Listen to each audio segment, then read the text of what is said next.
For more than a decade, BRICS nations have taken series of steps that shows their increasing determination to reduce their dependency on dollar-dominated international financial system. Right from 2014 to 2024, we have series of initiatives by BRICS nation that includes National Development Bank, BRICS Development Bank, CRA, and in the year 2024, we have BRICS cross border payment initiatives और BRICS पे। ये जो भी initiatives हो रहे हैं last 10 years में, उसका सिंपल ऑब्जेक्टिव है कि किस तरीके से जो डॉलर की डोमिनेंस है इसे चैलेंज किया जाए, इसे काउंटर किया जाए, क्योंकि we have seen that United States of America unilateral sanctions impose करता है, beat on India, China, Russia, Iran और so many other countries. So इस सैंक्शंस को ओवरकम किया जाए, उसका सिंपल फॉर्मूला है या 4 मोस्ट इंपॉर्टेंट स्टेप है कि डॉलर की डोमिनेंस को काउंटर किया जाए, a term called de dollarization. So last 10 years में ब्रिक्स नेशंस ने क्या क्या इनिशिएटिव्स लिए हैं जो स्विफ्ट सिस्टम को चैलेंज कर रहे हैं, स्विफ्ट सिस्टम कैसे वर्क करता है, किस तरीके से स्विफ्ट सिस्टम की वजह से डॉलर एक डोमिनेटिंग पोजीशन में रहा है, कैसे डॉलर जो है वो डोमिनेटिंग पोजीशन में रहा है, एंड जो ब्रिक्स कंट्रीज के इनिशिएटिव्स हैं विद इन ब्रिक्स कंट्रीज कुछ इश्यूज हैं जो इस लार्जर ऑब्जेक्टिव को कहीं ना कहीं होल्ड बैक कर रहे हैं। तो इस सेशन में हम समझेंगे कि किस तरीके से ब्रिक्स नेशंस जो हैं, कौन कौन से इंपॉर्टेंट इनिशिएटिव्स हैं जो कि डायरेक्टली स्विफ्ट सिस्टम को चैलेंज कर रहे हैं, स्विफ्ट सिस्टम वर्क कैसे करता है, and within BRICS nation क्या एक लार्जर ऑब्जेक्टिव है या क्या एक लार्जर इंडिविजुअल कंट्रीज एम्बिशंस है जो इस लार्जर डी डॉलराइजेशन ऑब्जेक्टिव को कहीं ना कहीं हैम्पर कर रहा है। हेलो नमस्कार, this is Rishabh Singh and you watching Shriram IAS. आपको इस चैनल पर इसी तरीके की quality analysis, static series, current affair series मिला करती है, तो अगर आप चैनल पर हैं तो चैनल को सब्सक्राइब जरूर कर लीजिएगा, क्योंकि इस चैनल से आपकी यूपीएससी प्रिपरेशन एंड नॉलेज दोनों एनहांस होती है। तो आज का जो सेशन होने वाला है उसमें हम समझेंगे कि किस तरीके से ब्रिक्स जो है वो स्विफ्ट सिस्टम को चैलेंज कर रहा है, स्विफ्ट सिस्टम वर्क कैसे करता है, एंड इसके साथ और भी विद इन ब्रिक्स कंट्रीज क्या क्या इंडिविजुअल एम्बिशंस हैं जो कि इस लार्जर ऑब्जेक्टिव को होल्ड बैक कर रहे हैं। बट हम इस डिस्कशन में फर्दर हूं उससे पहले बहुत इंपॉर्टेंट इन्फॉर्मेशन है for all the serious UPSC aspirants. If you have decided that you want to prepare for this prestigious examination but somehow you are stuck in your preparation, you are confuse in your preparation, तो बिल्कुल भी परेशान नहीं होना है। इस video के description box में आपको एक गूगल फॉर्म दिख रहा होगा। सिंपली उस गूगल फॉर्म में आपको अपने doubts related to UPSC preparation पूछने हैं एंड उससे साथ आप सीधे एनरोल हो जाएंगे श्रीराम साइंस के फ्री 1-to-1 मेंटोरशिप इनिशिएटिव में।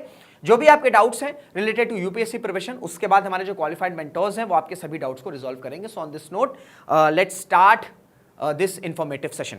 सो कॉन्टेक्स्ट ये है, अच्छा ये जो न्यूज है ये मैंने कहां से पिक करी है, आज के जो हिंदू है उसमें बहुत ही इंपॉर्टेंट आर्टिकल आया है टेक्स्ट एंड कॉन्टेक्स्ट में। टेक्स्ट एंड कॉन्टेक्स्ट में आपका आज का हिंदू है, उसमें ये न्यूज आई है कि how BRICS is challenging swift. तो इसी आर्टिकल को जो है हम डीकंस्ट्रक्ट करने वाले हैं। देखिए मैंने आपसे कहा कि लास्ट 10 ईयर्स में बहुत सारे इनिशिएटिव्स लिए गए हैं बाय ब्रिक्स नेशन एंड इन इनिशिएटिव्स का जो सिंपल ऑब्जेक्टिव है वो ये है कि डॉलर की डोमिनेंस जो है या जो उस पर डिपेंडेंसी है उसे रिड्यूस करना है। ये इनिशिएटिव्स स्टार्ट हुए थे राइट फ्रॉम 2014। एक समिट होता है, ठीक है, फोर्थ लाजा समिट। अब ये जो समिट हुआ, ठीक है, ये जो समिट हुआ इसमें कई सारे लार्जर इनिशिएटिव्स, ठीक है, लार्जर इनिशिएटिव्स वो अडॉप्ट किए गए थे बाय ब्रिक्स नेशन। जैसे और ये समिट का सबसे इंपॉर्टेंट ऑब्जेक्टिव ये था कि किस तरीके से फाइनेंशियल इंस्टीट्यूशंस को हमको सेटअप करना है जो वेस्टर्न डोमिनेटेड है। जैसे हम वर्ल्ड बैंक की बात कर लें, आईएमएफ की बात कर लें, यहां पर वेस्टर्न कंट्रीज का एक स्ट्रॉन्ग से है। तो कैसे इन फाइनेंशियल इंस्टीट्यूशंस का एक ऑल्टरनेटिव प्रिपेयर हो सकता है, इसका जो सीड्स है वो फ्रक्टिफाई किए गए थे in the year 2014 in a very important summit called fourth लाजा समिट, जहां पर फाइनेंशियल इंस्टीट्यूशन को सेटअप किया गया था जो सिर्फ ब्रिक्स नेशन को हेल्प नहीं करेंगे, जो अदर डेवलपिंग नेशंस हैं उनको भी हेल्प करेंगे, जो कि वर्ल्ड बैंक एंड आईएमएफ का ऑब्जेक्टिव भी है। That includes new development bank, that includes BRICS development bank and that includes contingent reserve arrangement. 2014 फिर एक और पिविट ईयर आता है, एक या पिविट मोमेंट आता है, क्रीमिया का एनेक्सेशन करता है रशिया। जैसे एनेक्सेशन होता है वेस्टर्न सैंक्शंस रशिया पर इंपोज किए जाते हैं, ठीक है, रशिया पर इंपोज किए जाते हैं एंड उसके बाद जो ब्रिक्स नेशन है वहां पर थॉट आता है कि जो ब्रिक्स नेशंस हैं, जो ओरिजिनल ब्रिक्स नेशंस हैं, उनको नेशनल करेंसीज यूज करनी चाहिए जो विद इन ट्रांजैक्शन हो रहा है उसमें। फिर 2017 एक और इंपॉर्टेंट पिविटल इवेंट रहा या पिविटल ईयर रहा फॉर ब्रिक्स, जहां पर ब्रिक्स ने कई सारे इंपॉर्टेंट इनिशिएटिव्स अनाउंस किए, that includes currency swap, that includes local currency settlement and local currency direct investment. अब करेंसी स्वैप क्या होता है? करेंसी स्वैप सिंपली होता है कि जो भी कंट्रीज हैं वो एक अग्रीमेंट में आती हैं, ठीक है, अग्रीमेंट में आती हैं कि किस तरीके से प्रिंसिपल एंड इंटरेस्ट पेमेंट को जो है वो एक्सचेंज किया जाएगा। सिंपल एक ये इसमें आता है, बहुत ज्यादा डिटेल में जाएंगे, अभी हम सिर्फ इनिशिएटिव्स पर जा रहे हैं, ठीक है। तो करेंसी स्वैप हो गया। अब लोकल करेंसी सेटलमेंट, कुछ भी सेटलमेंट हो रहा है या कुछ भी डिस्प्यूट हो रहा है तो उसको सेटल करने के लिए हमें डॉलर पर डिपेंड नहीं रहना, बल्कि लोकल करेंसीज में हमें उस डिस्प्यूट को रिजॉल्व करना है। प्लस जो इन्वेस्टमेंट्स भी आ रही है वो भी लोकल करेंसीज में आनी चाहिए। आपने सुना होगा कि कोई भी इन्वेस्टमेंट आती है वो डॉलर्स के टर्म्स में आती है, इतना मिलियन डॉलर, इतना बिलियन डॉलर। तो ब्रिक्स नेशंस अगर इन्वेस्टमेंट भी कर रही हैं, चाहे वो अपनी कंट्री में हो, ठीक है, ब्रिक्स कंट्रीज में हो या दूसरी डेवलपिंग कंट्रीज में हो, तो वो investment, direct investment local currencies में ही आना चाहिए, ठीक है, लोकल करेंसीज में ही आना चाहिए। तो 2014 हो, 2017 हो, आप देख रहे हैं कि किस तरीके से फाइनेंशियल इंस्टीट्यूशंस को स्ट्रॉन्ग किया जा रहा है within the BRICS nations, जो कि ब्रिक्स नेशंस या ब्रिक्स कंट्रीज को तो हेल्प करेंगे ही करेंगी, साथ ही साथ जो डेवलपिंग कंट्रीज हैं उनको भी हेल्प करेंगी। फिर एक और important event last year BRICS summit हुआ था रशिया में, ठीक है, बहुत ही इंपॉर्टेंट समिट था क्योंकि ऑब्वियसली बात है, रशिया यूक्रेन वॉर चल रहा है, ऐसे में ब्रिक्स इवेंट होता है जहां पर इंडिया के प्राइम मिनिस्टर भी जाते हैं, चाइना के प्राइम मिनिस्टर भी जाते हैं। यहां पर एक इंपॉर्टेंट इनिशिएटिव लिया गया था जो मैंने आपको लास्ट में बताया था, BRICS cross border payment initiative. ये बैंकिंग नेटवर्क की तरह काम करेगा, ठीक है, ये बैंकिंग नेटवर्क की तरह काम करेगा जिसे हम ब्रिक्स पे भी कहते हैं, जो कि एक ग्रेटर इंटर ऑपरेबिलिटी को इंटीग्रेट करेगा within the BRICS nation. अब ये जो इनिशिएटिव लिया गया और इसी समिट में एक ब्रिक्स नोट भी अनाउंस किया गया था, ठीक है, एक ब्रिक्स नोट भी अनाउंस किया गया था, ब्रिक्स नोट भी अनाउंस किया गया था। तो ब्रिक्स पे, ब्रिक्स नोट, इनका ऑब्जेक्टिव क्या है कि जो स्टेटस को चल रहा है इसे चैलेंज किया जाए। स्टेटस को क्या है? स्टेटस को यह है कि जो स्विफ्ट सिस्टम है इसे चैलेंज किया जा सके, ठीक है, इस पर डिपेंडेंसी रिड्यूस किया जा सके, सो दैट जो फाइनेंशियल सोवरेनिटी है वो ग्रेटर फाइनेंशियल सोवरेनिटी को अचीव किया जा सके, जो यूएस सैंक्शंस इंपोज किए जा रहे हैं इनको काउंटर किया जा सके। दैट्स व्हाई ब्रिक्स का एक्सपेंशन भी जब हुआ तो इसमें ईरान को ऐड किया गया था, ईरान जिस पर 2018 से ही स्ट्रिंजेंट सैंक्शंस इंपोज किए गए हैं by the United States of America. So Iran का जो एक्सक्लूजन हुआ, ये कैटेगोरिकली एक क्लियर मैसेज देता है कि डॉलर की डोमिनेंस को रिड्यूस करना है। That's why we are taking so many initiatives. तो ब्रिक्स पे हुआ, ब्रिक्स नोट अनाउंस किया गया। इसी वजह से जब ये समिट हुआ था तो then elect US president Donald Trump, क्योंकि तब वो इलेक्शंस कंक्लूड हुए थे, उन्होंने ये बोला था कि ब्रिक्स नेशन पर 100% टैरिफ्स या 100% जो सैंक्शंस वो इंपोज कर दिया जाएगा, क्योंकि ये सारी चीजें, जब ये सारी इनिशिएटिव्स लिए गए तो ऑब्वियसली बात है ये डॉलर को डायरेक्टली चैलेंज कर रहा है। तो ये चीजें जो हैं ऑब्वियसली बात है डोनाल्ड ट्रंप को नहीं पसंद आएगी, क्योंकि वो तो कह ही रहे हैं कि मेक अमेरिका ग्रेट अगेन, उनको तो इंपोर्ट्स कम करने, एक्सपोर्ट्स एनहांस कर रहे हैं। सो डेफिनेटली उनको ये चीज अच्छी नहीं लगेगी, एंड दैट्स उन्होंने ये कैटेगोरिकली थ्रेट दिया था कि USA will impose 100% tariffs on BRICS nation, that includes India also, क्योंकि उन्होंने सिर्फ ब्रिक्स नेशन बोला था।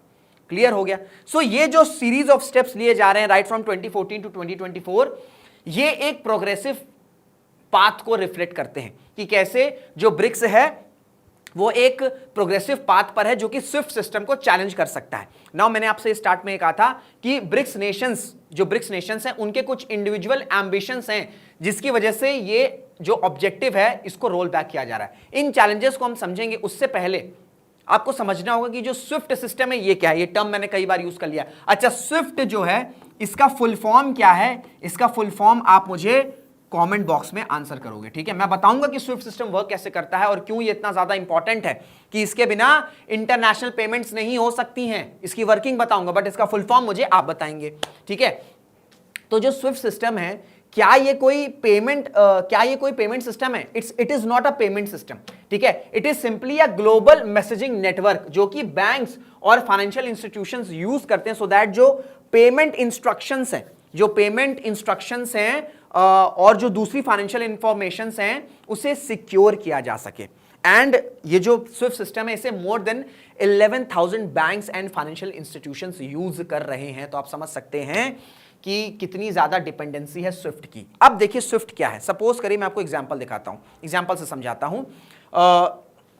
मैं यूट्यूब पर पढ़ा रहा हूं, ठीक है, मैं यूट्यूब पर पढ़ा रहा हूं। अब आप सबको पता है कि अगर I have a channel on YouTube, तो यूट्यूब से मुझे रेवेन्यू आएगा, ठीक है। मेरी क्लासेस को अगर पसंद की जाएगी तो व्यूज आएंगे, व्यूज से मुझे एड रेवेन्यू मिलेगा।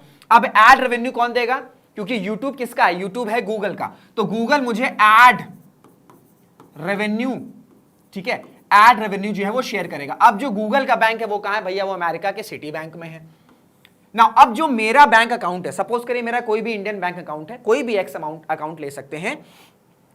अब क्या होता है ना कि जैसे हमारा अकाउंट किसी बैंक में होता है, उनका भी एक अकाउंट दूसरे बैंक में होता है जिसे हम नॉस्ट्रो अकाउंट कहते हैं, ठीक है, जिसे हम नॉस्ट्रो अकाउंट कहते हैं, जो कि जहां सिटी बैंक है, जैसे सिटी बैंक यूएस में है तो इसी यूएस में मेरे बैंक का नॉस्ट्रो अकाउंट भी होगा, ठीक है। तो जो गूगल है क्या वो डायरेक्टली मेरे अकाउंट में ट्रांसफर करेगा एड रेवेन्यू? नहीं, ये मेरे अकाउंट में ट्रांसफर नहीं करेगा। ये क्या करेगा कि जो भी मेरा revenue in the form of ads बना है, ये मेरे यूएस के नॉस्ट्रो अकाउंट या जो नॉस्ट्रो बैंक है इसमें जो है वो ट्रांसफर करेगा। उसके बाद जो सिटी बैंक है ये एक कोड जो है वो शेयर करेगा, या जो मैसेज है जो मैंने कहा था कि ट्रांसमिट पेमेंट इंस्ट्रक्शन, ठीक है, कोड या इंस्ट्रक्शन जो वो शेयर करेगा, ठीक है। और ये जो गूगल ने जो मेरे एस्ट्रो अकाउंट में शेयर किया है या ट्रांसफर किया अमाउंट जो कि यूएस में, वो सेम जो है ये जो इंस्ट्रक्शन आएगा, ठीक है, ये जो इंस्ट्रक्शन आएगा सिटी बैंक से स्विफ्ट सिस्टम के थ्रू इस इंस्ट्रक्शन को वेरीफाई करेगा मेरा अकाउंट। एंड जब वेरिफिकेशन हो जाएगा तो अल्टीमेटली मेरा जो अकाउंट है, जो मेरा बैंक है, वो मेरे अकाउंट में यही सेम अमाउंट जो है वो ट्रांसफर कर देगा। तो आप समझ सकते हैं कि कोई भी अगर पेमेंट करनी है तो उसमें स्विफ्ट का कितना इंपॉर्टेंट रोल होता है। मैं फिर से आपको बता देता हूं। सपोज करिए I have a channel on YouTube. अब अगर मेरे यूट्यूब पर व्यूज आ रहे हैं तो डेफिनेटली मुझे रेवेन्यू मिलेगा in the form of ads. अब एड्स का रेवेन्यू मुझे कौन देगा, गूगल देगा। गूगल का जो अकाउंट है वो सिटी बैंक में है इन यूएसए। तो क्या गूगल मुझे डायरेक्टली पेमेंट कर देगा? नहीं, मेरे डायरेक्टली बैंक अकाउंट में ट्रांसफर नहीं करेगा। कोई भी बैंक होता है उनका भी अकाउंट होता है, ठीक है, उनका भी बैंक अकाउंट होता है। तो जैसे मेरा बैंक अकाउंट है या जो मेरा बैंक है, कोई एक्स नेम है, उसी का सेम जो है वो यूएस में भी रहेगा, ठीक है। यहां पर मेरा एक्स नेम है, एक्स बैंक ऑफ इंडिया, ठीक है, एक्स बैंक ऑफ इंडिया। इसी का जो नॉस्ट्रो या जो बैंक है इसमें मेरा नॉस्ट्रो अकाउंट रहेगा। तो जो गूगल है वो जो रेवेन्यू है वो मेरे नॉस्ट्रो अकाउंट में जो है वो शेयर कर देगा। फिर जो सिटी बैंक है वो स्विफ्ट सिस्टम की हेल्प से कुछ इंस्ट्रक्शंस कोड जो है वो शेयर करेगा। फिर ये जो मेरा बैंक है ये सेम इंस्ट्रक्शन को वेरीफाई करेगा, कोड को वेरीफाई करेगा। एंड जब सब वेरिफिकेशन हो जाएगा तो जो सेम अमाउंट गूगल ने इस मेरे नॉस्ट्रो अकाउंट में शेयर किए हैं वही सेम मेरा बैंक जो है वो मेरे अकाउंट में शेयर कर देगा। तो आप समझ सकते हैं कि किस तरीके से जो स्विफ्ट की नेटवर्किंग है, जो वर्किंग है, उसके बिना इस तरीके के ट्रांसफर, ये जो ट्रेडिंग है या जो पेमेंट है ये नहीं हो सकता है। तो इस वजह से जो स्विफ्ट है वो काफी इंपॉर्टेंट है। एंड अब क्योंकि ये जितनी भी इंटरनेशनल पेमेंट्स होती है वो डॉलर में होती है, दैट्स व्हाई स्विफ्ट की इतनी ज्यादा डिपेंडेंसी है। तो अल्टीमेटली जो डॉलर है वो भी बहुत ज्यादा स्ट्रांग हो जाता है। क्लियर हो गया?